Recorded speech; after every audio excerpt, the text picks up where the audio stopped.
Welcome to my channel. Our story begins with a mangaka named Shion. He's a nobody in the industry, just another face in the crowd of artists trying to make it big. But he has a secret, a dark one. Every drawing he makes comes to life. At first he thought it was just his imagination, a side effect of his overworked mind. But as his drawings started appearing all over Tokyo, he realized it was something else entirely. Something terrifying. The worst part? It only works for tragic things. A car accident here, a building on fire there. The more he drew, the worse the side effects became. And then she appeared. His angel, his muse, the one who inspired him to become an artist in the first place, Yukari. She died 5 years ago, but now here she was standing in front of him, alive and well. Or rather, she became alive and well after he drew her. He couldn't believe his eyes. Was this real? Or was he going insane? He tried to bring her home, to introduce her to his friends, but every time he drew her, she would vanish.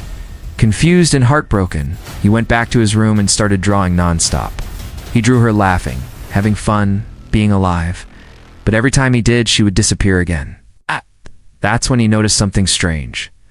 The more he drew, the more his world started to warp. The buildings in his neighborhood started to resemble the ones in his drawings. The people around him began to act like the characters in his manga. He was losing control. And then he had an idea. Maybe it wasn't about what he drew, but how he drew it. If his curse only worked for tragic things, maybe he could make something happy for once, something that wouldn't affect anyone. So he drew a picture of a butterfly, something small and insignificant. And yet when he colored it in, he felt a strange sensation. It was a feeling he hadn't felt in a long time, pure joy. The butterfly fluttered around the room, a symbol of hope in a world full of darkness. But the peace didn't last. Soon enough, Yukari appeared again, but she wasn't the same. Her eyes were blank, her skin pale. She looked like a character straight out of one of his horror manga. And then she started to speak. Not in her usual kind voice, but in a deep, distorted one. "This isn't right. What are you doing here?" she asked. "Who are you?" "I'm your fiancé. You don't remember?" "Of course I remember. How could I forget?" she said, her voice dripping with sarcasm. "You killed me."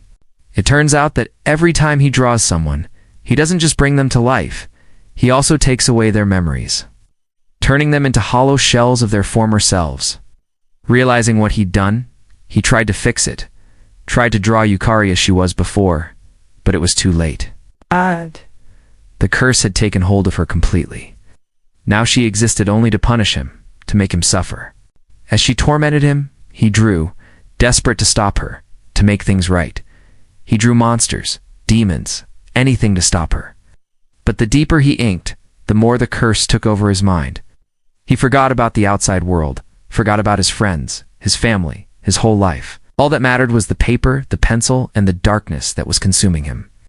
When his editor came to check on him, he found him in his room, surrounded by pages and pages of drawings, each one more horrifying than the last. The room was filled with monsters, with Yukari's laughter echoing through it.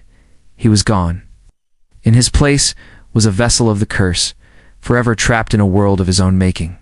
So if you ever find yourself in a situation like Shion, remember this.